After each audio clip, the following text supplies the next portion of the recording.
Mais elle m'a dit non, qu'elle ne peut pas s'engager dans une telle relation. Plus elle me disait non, plus l'amour que j'ai pour elle, ça augmentait. Je lui avais dit, on est déjà amis, que je ne sais pas ce que tu voulais encore plus que ça. Parce que moi, en ce moment, je n'avais pas l'intention de m'engager dans une relation. Si c'est toi que le Seigneur a destiné pour moi, tu feras le tour du monde, je ferai le tour du monde. Je vais t'attendre jusqu'à ce que tu ne t'engages dans une autre relation. Parce que son nom a bouleversé ma vie de prière avec le Seigneur. J'ai fait asseoir Dieu. Mais je pleurais. Je pleurais parce que il n'était pas dans mes critères, dans mes aspirations, ce n'était pas le genre d'homme que je voulais épouser.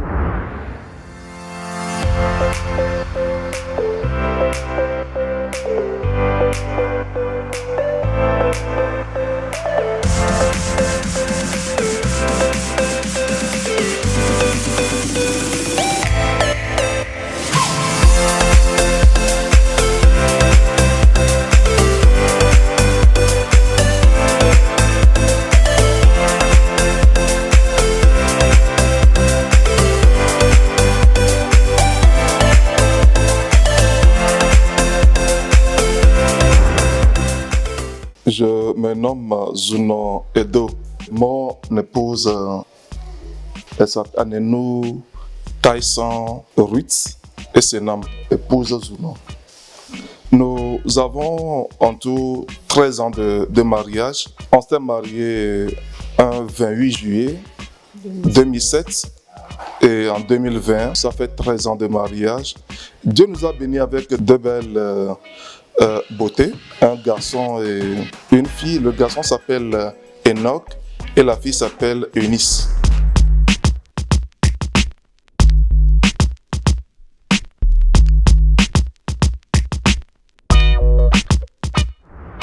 On s'est rencontrés en 1998.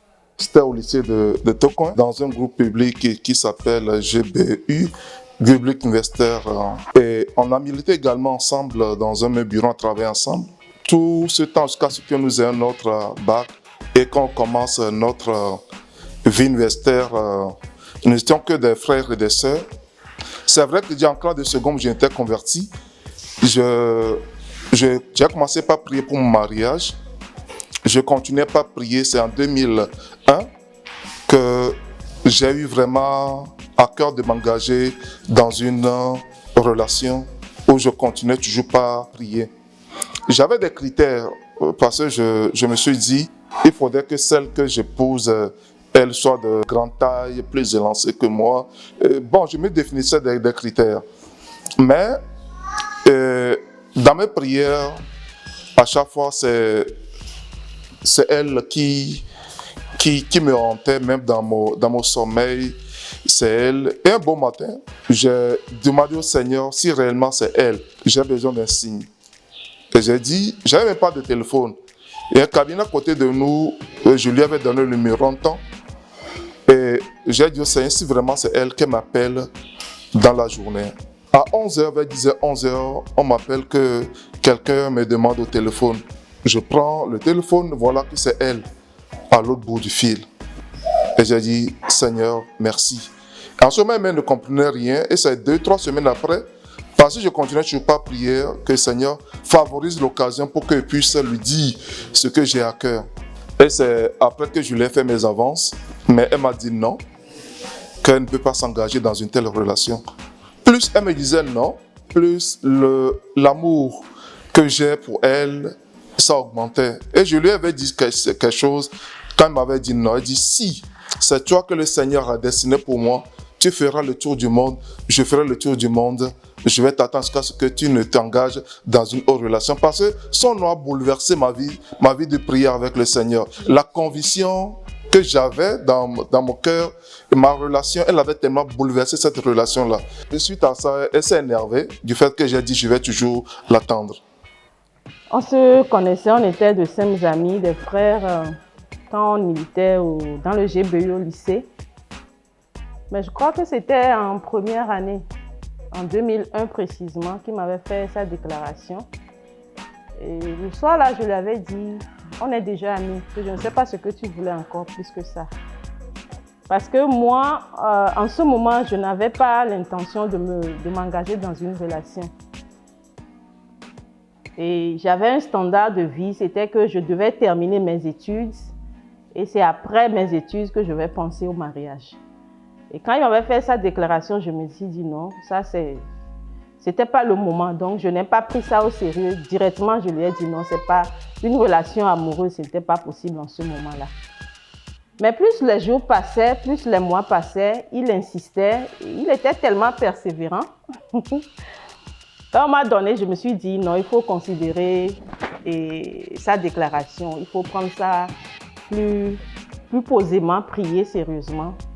Et j'ai commencé par prier. Je me rappelle en ce moment, j'avais un groupe d'amis, on était 4 et on priait ensemble. On était tous au campus, on priait ensemble et ce sujet de prière était pour nous tellement important qu'à chaque fois qu'on se retrouvait, on priait pour ça. J'ai mis pratiquement 2 ans. C'était en 2001, il m'a fait sa déclaration. C'était en 2003. Vers... un 7 septembre. Oui, un 7 septembre, oui. Et le matin, là, je me rappelle quand je me suis réveillée. Je me suis réveillée avec un sentiment genre, Dieu me demandait de faire quelque chose et je m'y opposais. Et ce matin-là, je me suis dit, après ma méditation, j'ai pris une chaise, j'ai dit, Dieu, viens t'asseoir. Et j'ai fait asseoir Dieu. Mais je pleurais. Je pleurais parce que il n'était pas dans mes critères, dans mes aspirations, ce n'était pas le genre d'homme que je voulais épouser. Et j'ai dit à Dieu, en fait, tu sais, Edo, je ne l'aime pas. Je ne l'aime pas, mais si tu sais que c'est lui que tu me destines, si c'est lui, avec lui que je serai heureuse dans le mariage, tu vois, Seigneur, tel qu'on creuse le sol et qu'on met un grain de maïs dedans, Seigneur, viens planter l'amour dans mon cœur. Je me rappelle cette phrase que j'ai faite à Dieu. Et puis je me suis laissée et dit, d'accord, je vais m'engager. Et lui, il avait dans le groupe de prière, j'avais une amie. C'est elle que j'ai vue quand j'ai dit que j'ai pris ma décision, que je vais m'engager avec lui. Elle me dit, non, que tu ne l'aimes pas. Elle dit, oui, je ne l'aime pas. Mais je vais mettre Dieu à l'épreuve. Et plus le temps passait, c'est comme si je ressentais cet amour-là dans mon cœur. Je ne sais pas comment c'est arrivé. Et de plus en plus, ça grandissait. Voilà. Comme ça a commencé. C'est comme ça et nous avons évolué. Et ça continue de grandir jusqu'à aujourd'hui.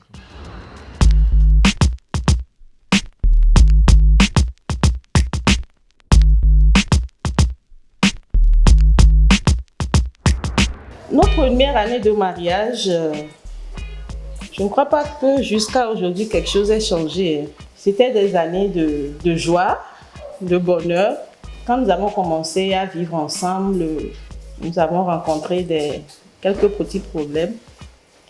Les défis, c'était des défis financiers. Il y avait des responsabilités. Il y avait la gestion du couple avec la vie de tous les jours. Parce qu'en ce moment, moi, je ne travaillais pas encore. C'est lui qui travaillait. Donc, il y avait ces défis financiers. Et par la grâce de Dieu, le Seigneur nous a aidés à sortir victorieux de tous ces petits problèmes. C'est vrai que la première année de mariage aussi, nous nous sommes dit, nous n'aurions pas encore d'enfants parce qu'il tenait, et moi aussi je tenais, à faire ma soutenance. Parce que je devais soutenir ma maîtrise, que je n'avais pas fait avant notre mariage. Donc, il fallait en ce temps-là maximiser pour que je puisse soutenir. Un an après, on a eu des problèmes de fausses couches à répétition. Et à un moment donné, ça a commencé par devenir des inquiétudes pour nous. Et Dieu aidant avec la prière aussi, nous sommes sortis victorieux avec les 2 enfants que nous avons eus. L'autre aspect, c'est Dieu Mao, on avait volé ton sac. Oui. Oui, contenant mémoire, la clé USB contenant tout ce que tu as fait et il fallait reprendre le travail de mémoire et vraiment casse-tête chinois. Mais Dieu nous a vraiment aidés à relever les défis. Concernant nos vies de prière et puis de méditation, ça n'a pas posé de problème. Dans les premières années, ça n'a pas posé de problème. C'est avec l'arrivée des enfants peut-être maintenant qu'un peu. ça allait maintenant de poser des problèmes, mais maintenant, on a su adapter la situation et tout évolue comme cela se doit. Nous demeurons toujours des amis. Oui. Mais en ce qui me concerne, je me reconnais. Mon plus grand défi, c'était de vivre avec un homme autoritaire de manière que nous soyons tous les deux heureux. En fait, au début, je craignais un peu ce caractère qu'il avait. C'est-à-dire, c'était un homme, il voudrait que les choses se fassent comme lui le pense. Et moi, j'aime prendre mon temps, réfléchir et à planifier les choses. Donc, c'était pour moi un grand défi de trouver un consensus avec lui et que nous deux, nous soyons vraiment heureux, qu'il le soit, que moi aussi je le sois. Des fois, il faut laisser tomber certaines choses, faire selon ce qu'il pense. C'était un grand défi pour moi. Sa personnalité, son tempérament était un grand défi pour moi. Parce que je tenais vraiment à réussir ma vie de couple. Donc, tout ça a été résolu par la grâce de Dieu dans la prière. Et c'est après même que je lui en ai parlé. J'ai pris tout mon temps pour prier pour lui. Et je crois que Dieu continue de travailler sur cet aspect. Moi, ce qui m'a aidé du point de vue caractère, c'est que je l'ai acceptée telle qu'elle se présentait à moi et sans vouloir aucun changement, parce que je me suis dit, des années de vie avec son père, sa mère, c'est pas aujourd'hui que moi je suis appelé à changer quoi que ce soit. Je l'ai accepté telle et je demandais à Dieu de me donner ce cœur, de continuer par l'aimer tel que je l'aimais depuis le début et cet amour continue pas à grandir dans mon cœur pour elle.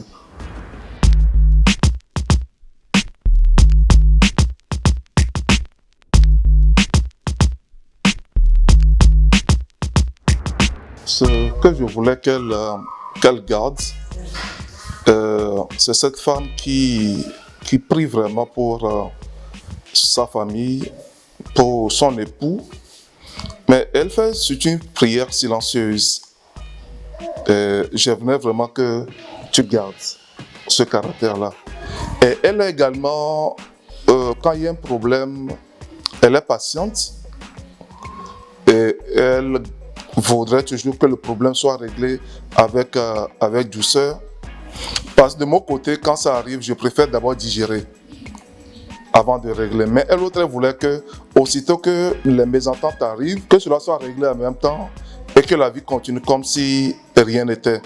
Or, de mon caractère, je préfère d'abord digérer. Et ce n'est qu'après avoir digéré que je continue la vie comme cela se doit. Aussi, c'est une femme vraiment battante. Quand je dis battante, nous n'avons pas de domestique, mais tout ce qu'elle fait à la maison, avec la gestion des enfants, leur éducation sur tous les plans, vraiment, j'aimerais qu'elle garde. Maintenant, ce que je voudrais qu'elle change, c'est d'être... c'est pas qu'elle n'est pas rigoureuse, mais qu'elle soit ferme dans ses prises de décision, qu'elle ne vacille pas. C'est-à-dire, quelques instants, on prend telle décision. On voulait que la décision soit vraiment mûrie, la perfection à un niveau donné. Et ce qui fait que des fois que le temps passe et qu'on n'exécute pas ce qu'on voulait vraiment. Mais pour ça, j'aimerais qu'elle change. Mais comme je l'avais dit, moi, je l'ai acceptée telle qu'elle se présente. Moi, ma prière, c'est que Dieu me donne le cœur de vraiment l'aimer et de l'accepter telle qu'elle est, afin qu'elle soit aussi heureuse. Ce qui fait que je ne fais pas de reproches le plus souvent. Mais quand ça arrive, je gère seulement à mon niveau et avec Dieu. Tu es mon gestionnaire.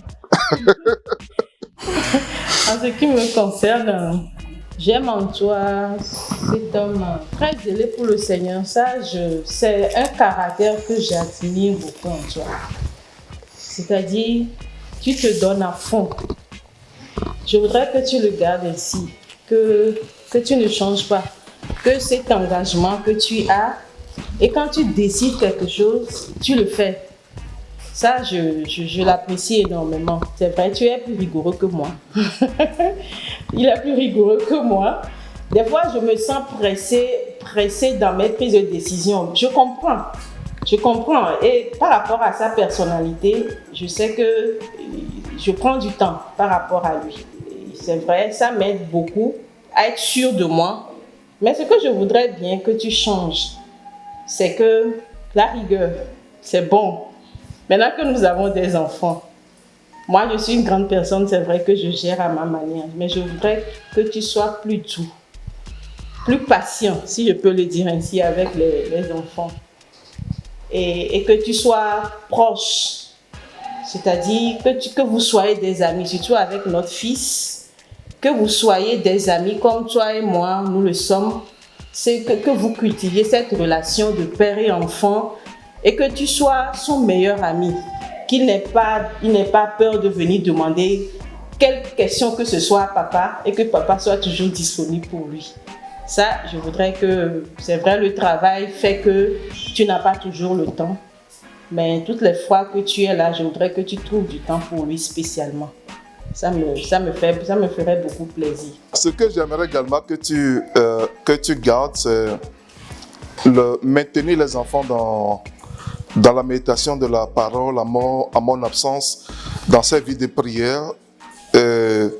Est vraiment cette mère qui inculque les bonnes valeurs à ses enfants.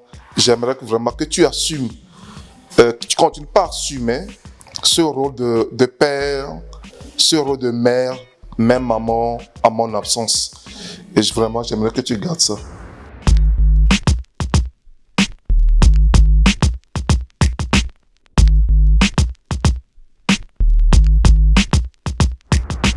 Si nous avons pu tenir jusqu'à aujourd'hui, et on est dans la 13e année de mariage, je peux dire que c'est d'abord la grâce de Dieu. Et aussi parce que nous avons décidé tous les deux de chercher le bonheur l'un de l'autre. On apprend à s'accepter au jour le jour. On ne connaît personne. C'est-à-dire, tu ne peux pas prétendre connaître quelqu'un totalement. On s'accepte. On arrive à s'adapter. On s'adapte. Et surtout, parce que chacun a pris sur lui de prier pour l'autre. Et les projets que nous avons, à chaque fois, on les partage. Nous prenons toujours les décisions ensemble. Il n'y a aucune décision jusqu'à aujourd'hui que nous ayons pris qui soit unilatérale. On prend toujours les décisions ensemble. Et si l'autre n'est pas encore partant, on prend le temps dans la prière. Il faut reconnaître que la prière et la méditation prennent une grande place dans notre vie de couple. En dehors de ça, c'est la complicité qui est entre nous. Même si vous êtes à côté, votre chambre est contiguë à notre chambre, vous ne serez jamais méconnaissant de ce quereller. Nous avons appris à avoir une discussion à voix basse pour que ceux du dehors ne nous entendent pas. Et notre secret également, c'est de communiquer régulièrement. Même au niveau des achats, que ce soit les meubles, tout ce qu'il y a comme achat pour la maison, nous décidons. Mais c'est voir dehors avant de revenir, elle en parle, on visite, on voit avant de faire l'achat ensemble. Ce qui fait qu'à la maison, les enfants ne veulent pas dire ça c'est pour papa, ça c'est pour maman, non. Ça dit tout c'est pour la famille. C'est un peu là notre secret. Et pour moi, du point de vue fidélité, si jusqu'à présent je suis fidèle et que je ne garde pas ailleurs, c'est qu'elle est la plus belle. Et c'est pourquoi j'ai fait ce choix-là.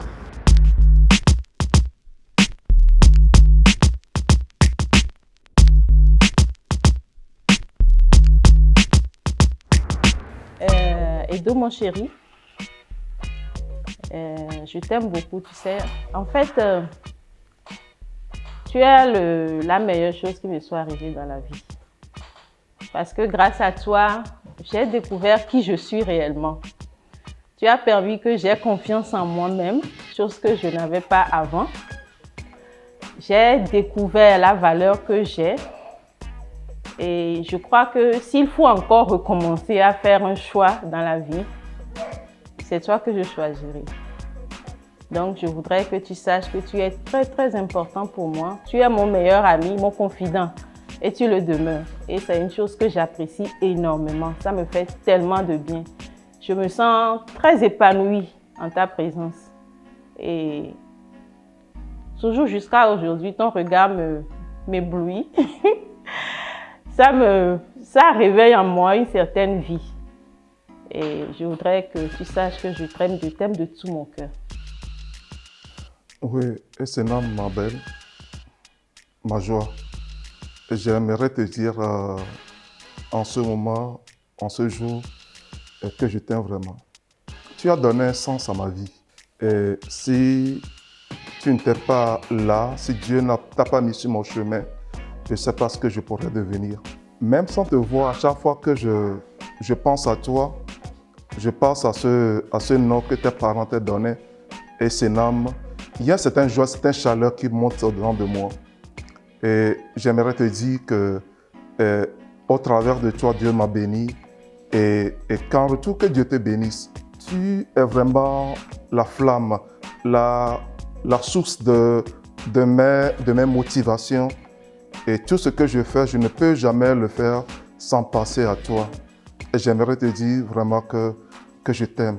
Je t'aime vraiment du fond de mon cœur. Et tu demeures cette fleur qui chaque matin s'éclore à mon réveil et qui me donne sens et dont le parfum ne cesse de me quitter tout au long de la journée. Et que Dieu te bénisse, qu'il te garde et qu'il t'accorde toujours cette bien-être, ce sourire que tu dégages chaque fois. Et je n'arrive même pas à résister devant cet sourire. Et que Dieu te bénisse. J'aimerais encore te dire, et je le redire encore, que je t'aime, ma chérie, ma joie, ma belle.